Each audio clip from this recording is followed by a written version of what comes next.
আমি কে? আমি একজন গর্বিত সৈনিক। আমি অজেয়কে জয় করব। আমার কাছে পরাজয়ের কোনো স্থান নাই। সবাই যেখানে থমকে দাঁড়ায় আমি সেখান থেকে শুরু করি। আমি সব সময় আমার দেশ, পিতামাতা, আমার সহযোদ্ধা এবং প্রশিক্ষকদের কথা মনে করে আমার দুর্বলতাকে সাহসে পরিণত করব। কঠোর পরিশ্রমে আমি মানসিকভাবে সুদৃঢ়, শারীরিকভাবে দুর্বল। আমি কে? আমি একজন গর্বিত সৈনিক। কেউ আমার অস্তিত্বকে খাটো করে দেখতে পারবে না। কেউ আমার সক্ষমতাকে কোনো সীমা দিয়ে আবদ্ধ করতে পারবে না। আমার দৃঢ় আত্মবিশ্বাসী আমাকে এগিয়ে নিয়ে যাবে অসম্ভবকে সম্ভব করার পথে। পরাজয় বা পিছু হটা এসব শব্দ আমার অভিধানে নেই। ব্যর্থতা, ভুল করার সংজ্ঞা আমি জানি না। আমার হৃদয়ে দুর্বলতার কোনো স্থান নেই। আমি কে?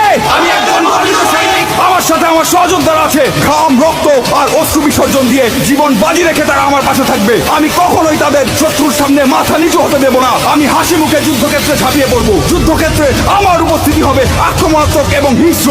শত্রু আমাকে দমিয়ে রাখতে পারবে না। আমি কে?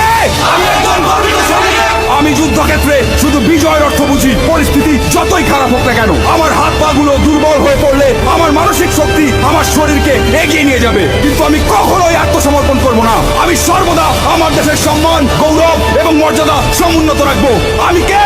আমি বাংলা মায়ের একজন গর্বিত সৈনিক। দেশ আমাকে স্মরণ করবে, ইতিহাস আমাকে স্মরণ করবে। আমি কে? আমি একজন গর্বিত সৈনিক। আমি কে? আমি একজন গর্বিত সৈনিক। আমি কে? আমি একজন গর্বিত সৈনিক।